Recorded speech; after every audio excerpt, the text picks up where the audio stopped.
La epístola del apóstol Pablo a los romanos. Pablo escribió Romanos poco antes de su visita a Jerusalén, en la que llevaba la ofrenda de las congregaciones gentiles. 15, 25, compárese Hechos 24, 17. Indicios internos sugieren que en ese tiempo Pablo residía en Corinto porque incluye la referencia a Febe, una miembro de la iglesia en Cencrea, el puerto de Corinto, 16, 1 al 2, y las referencias a Gayo como su anfitrión, Primera de Corintios 1, 14, y a Erasto, Hechos 19, 22 y Segunda de Timoteo 4, 20. Es probable que la fecha en que se redactó fuera durante los 3 meses de su estadía en Grecia, descrita en Hechos 20, 2 al 3. Aunque no es posible determinar una fecha con exactitud, se sabe que Galión, ante quien Pablo compareció en Hechos 18, 12, fue procónsul, normalmente un nombramiento de un año, en Acaya en el 52 después de Cristo. Pablo estuvo en Corinto por muchos días, Hechos 18, 18, al parecer durante el período 51 y 53 después de Cristo. Luego navegó hacia Éfeso para una breve visita, y fue a Cesarea y quizás Jerusalén, además de Antioquía, Hechos 18, 22. Regresando por Galacia y Frigia, Hechos 18, 23, a Éfeso, donde residió allí por unos 3 años, Hechos 19, 8 al 10, antes de decidir ir a Jerusalén a través de Macedonia y Acaya, Hechos 19, 21. Por lo tanto, la fecha más temprana posible para la redacción de Romanos es hacia el final del 54 después de Cristo.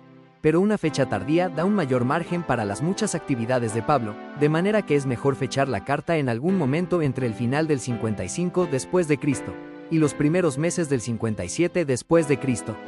El hecho de que la fe de los cristianos romanos era bien conocida, 1:8, y que Pablo había deseado visitarlos por algún tiempo, 1:13, sugiere que la fe cristiana se había sido establecida en la capital del imperio por un tiempo considerable. Estos hechos están respaldados por la referencia que hace el historiador romano Suetonio de que Claudio había expulsado a los judíos, en el 49 después de Cristo, por provocar disturbios, instigados por Cresto, sin duda una referencia a Cristo. Visitantes de Roma estuvieron presentes en Pentecostés, Hechos 2, 10 al 11, y podrían haber sido los primeros en llevar las buenas nuevas a la ciudad.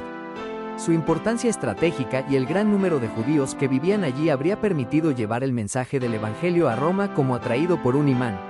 Aunque la tradición que se remonta hasta Ireneo afirma otra cosa, es seguro que la iglesia no fue fundada por Pedro ni Pablo.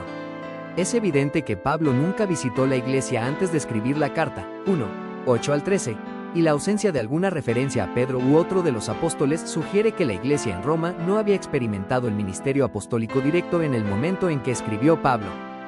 Tanto judíos como gentiles fueron miembros de la iglesia de Roma, y 1:13 indica un predominio de gentiles, como lo indica la advertencia a los cristianos gentiles de no sentirse orgullosos, 11:13 al 24. El conflicto entre el débil y el fuerte en 14:1 y 15:13 podría haber surgido en un contexto similar. Incluso es posible que las diversas iglesias que se reunían en casas reflejaran estas divisiones, compárese 16, 5, 14 al 15. Pablo percibía que su ministerio se encontraba en un momento decisivo cuando Romanos fue escrito. Creía que había cumplido su ministerio al este del Mediterráneo, 15, 17 al 23, y que era el momento propicio para dirigirse hacia el oeste, evangelizar y fundar iglesias en España, 15, 24.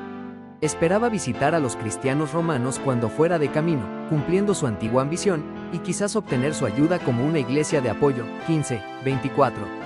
A la luz de esto, era esencial para él presentar sus credenciales apostólicas, notar, mi evangelio, en 2, 16 y 16, 25, de manera que pudieran reconocer la autenticidad de su ministerio. Pablo también podría haber pensado que era necesario defender su ministerio de las falsas insinuaciones de algunos que andaban propagando rumores, 3:8. Al momento de escribir su epístola a los romanos, Pablo tenía un profundo interés en que la iglesia cristiana fuera una comunidad de judíos y gentiles juntos en un único cuerpo de Cristo. Esto es claro dado la importancia que atribuye a la ofrenda de amor de los gentiles para la iglesia de Jerusalén. También surge a lo largo de la epístola en el tema de la unificación de judíos y gentiles, en el pecado por causa de Adán, y luego en la salvación a través de la gracia en Cristo. La justicia salvífica del Evangelio es necesaria para ambos dado que todos han pecado. Puede ser recibida por ambos, dado que viene por la gracia sola a través de la sola fe. El logro de esta justicia salvífica en la historia es la clave de los propósitos finales de Dios para ambos, y la transformación salvífica que acompaña a esta justicia salvadora ha de expresarse en las vidas de ambos, a nivel personal, comunal y social, en el cuerpo de Cristo como el nuevo pueblo de Dios. La oportunidad de escribir mientras estuvo en Corinto, la carga apremiante de su visita a Jerusalén y la posibilidad de visitar Roma antes de predicar el Evangelio en los límites del mundo conocido de su tiempo, todo esto lo motivó a escribir esta carta. Teología de Romanos. Romanos no solo nos da la declaración más completa del Evangelio de Pablo en el Nuevo Testamento, sino que además nos da un compendio de los temas principales de la Biblia. En la dedicatoria de su comentario al libro a los Romanos, Juan Calvino dice: cualquiera podrá comprender que ella, la epístola, es como la puerta de acceso a la comprensión de toda la Escritura. De todos los libros en el Nuevo Testamento, Romanos es lo más cercano a una teología sistemática. Es el bosquejo de Pablo más completo de la doctrina cristiana. Romanos está interesado en exponer la justicia de Dios en el Evangelio. 1, 16 al 17. Es una justicia que nos falta. 1, 18 y 3, 20, pero es una justicia que Dios se complace en cumplir y entregar en Cristo. 3, 21 al 26. Esta justicia de Dios consigue satisfacer la necesidad particular de la humanidad. Pasar de estar bajo la ira de Dios. 1, 18, a tener paz con Dios. 5, 1. Lo único que puede lograr esto es la justificación solamente por la fe y solamente en Cristo. A lo largo de la epístola, Pablo explica este evangelio en el que es revelada la justicia de Dios. En el centro del evangelio están las doctrinas de la justificación solo por la fe y la expiación sustitutoria. Somos justificados gratuitamente por su gracia por medio de la redención que es en Cristo Jesús, a quien Dios exhibió públicamente como propiciación por su sangre a través de la fe. 3, 24 al 25. Esta propiciación es necesaria porque la ira de Dios se revela desde el cielo contra toda impiedad e injusticia. 1, 18, y si el ser humano ha de reconciliarse con Dios, esta ira debe ser removida. Jesús es el sacrificio sustitutorio que soporta esta ira en nuestro lugar y la quita de nosotros. Dios ofreció públicamente a Cristo como expiación, para demostrar en este tiempo su justicia, a fin de que Él sea justo y sea el que justifica al que tiene fe en Jesús. 3, 26. Al que tiene fe en Jesús, Dios le imputa la justicia de Cristo, y sobre la base de esta justicia imputada, el creyente es declarado justo. Él es justificado solo por la fe. 3, 21 y 4, 25. Habiendo sido justificado solo por la fe y solo en Cristo, el creyente tiene paz con Dios y es reconciliado con Él. La justicia que le complace a Dios imputarnos es nuestra en unión con el segundo Adán crucificado y resucitado. 5, 12 al 20. Los creyentes no solo son justificados solo por la fe, son también santificados, y Pablo elabora con esmero este tema teológico. Es en unión con Cristo y por el poder del Espíritu Santo que hacemos morir al pecado en nosotros y luchamos por vivir santamente en cuerpo y alma. Capítulos 6 y 8. Ahora estamos muertos para el pecado, pero vivos para Dios en Cristo Jesús. 6, 11. Nada en el cielo ni en la tierra puede separarnos del amor de Dios que es en Cristo Jesús Señor nuestro. Capítulo 8 verso 39.